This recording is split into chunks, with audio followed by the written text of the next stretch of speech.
Para saudara dan saudari yang Tuhan cintai, selamat pagi dan selamat bertemu lagi dalam renungan harian dari Paroki Santo Fransiskus Assisi APO, edisi hari Sabtu, tanggal 7 September 2024, dalam masa biasa yang ke-22.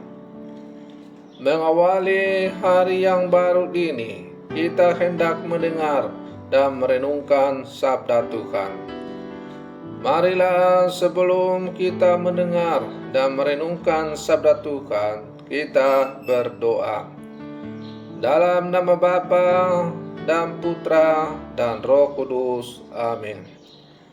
Allah Bapa keselamatan kami, mampukanlah kami menyadari kehadiran-Mu dalam mereka yang menderita dan berkekurangan, sehingga kami lebih mementingkan kasih daripada sekedar menjalankan hukum.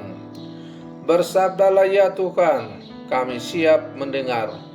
Semoga sabda-Mu yang kami dengar untuk mengawali hari yang baru ini semakin mengarahkan peseran kami di dunia ini kepada-Mu. Terpujilah Engkau Bapa, Putra dan Roh Kudus, kini dan sepanjang segala masa. Amin. Para saudara dan saudari yang Tuhan cintai, sabda Tuhan yang hendak kita dengar dan kita renungkan untuk mengawali hari yang baru ini diambil dari Injil Lukas pasal 6 ayat 1 sampai 5. Tuhan bersamamu. Inilah Injil suci menurut Lukas. Pada suatu hari Sabat, Yesus dan murid-muridnya berjalan di ladang gandum. Para murid memetik bulir-bulir gandum, menggisarnya dengan tangan, lalu memakannya. Tetapi beberapa orang Farisi berkata, "Mengapa kalian melakukan sesuatu yang tidak diperbolehkan pada hari Sabat?" Maka Yesus menjawab, "Tidakkah kalian baca apa yang dilakukan Daud ketika ia dan para pengikutnya lapar? Ia masuk ke dalam rumah Allah dan mengambil roti sajian. Roti itu dimakannya dan diberikannya kepada para pengikutnya. Padahal roti itu tidak boleh dimakan kecuali oleh para imam." Dan Yesus berkata lagi, "Anak manusia adalah Tuhan atas hari Sabat." Demikianlah sabda Tuhan. Para saudara dan saudari yang Tuhan cintai, dalam 10 perintah Allah atau Dekalog, Allah memerintahkan agar bangsa Israel menghormati hari Sabat. Hal itu dikatakannya, "Kuduskanlah hari Sabat." Apa tujuan utama di balik perintah ini? Pertanyaan ini kerap menjadi perdebatan antara Yesus dan para pemimpin agama Yahudi.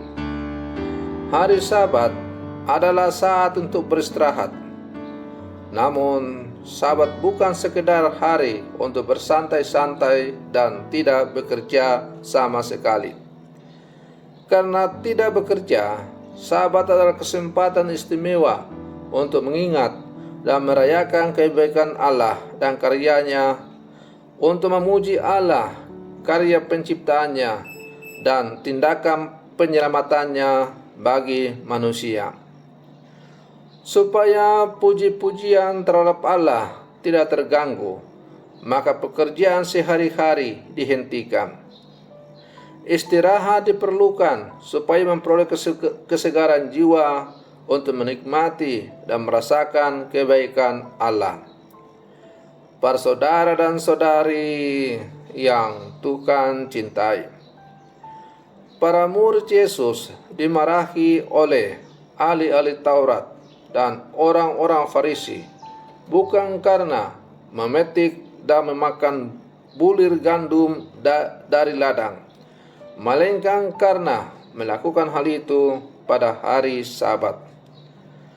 Untuk membela para muridnya, Yesus memberikan pendapat berdasarkan kitab suci bahwa kebutuhan manusia lebih diutamakan daripada kebiasaan ritual. Ia lalu memberikan contoh ketika Daud dan orang-orang yang menyertainya lapar.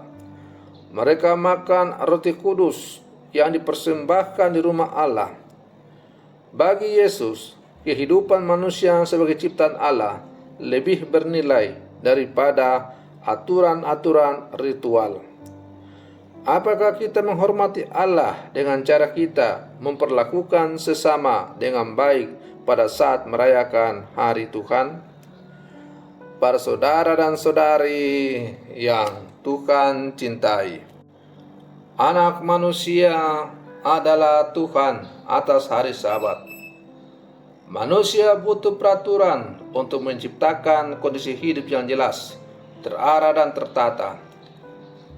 Dalam zaman modern, sistem dan prosedur terasa semakin penting karena kebutuhan orang akan kerja yang efektif dan efisien supaya hasilnya banyak, bagus, dan dalam waktu yang cepat.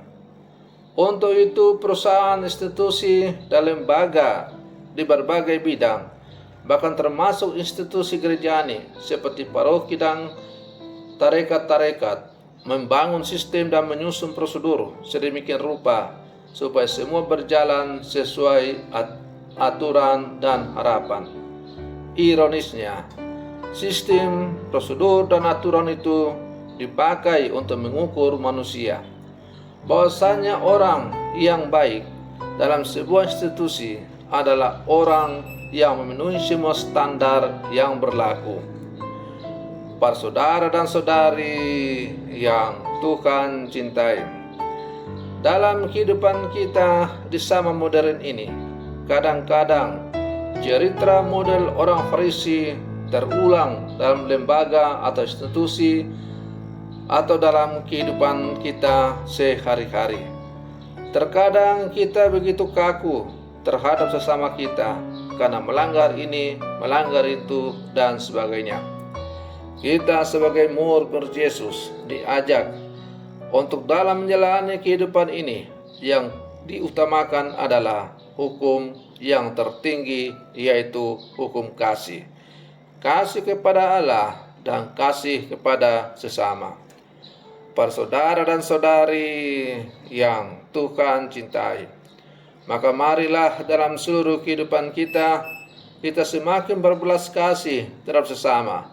Semoga damai sejahtera di muka bumi ini semakin menjiwai seluruh kehidupan kita. Selamat pagi, Tuhan Yesus memberkati.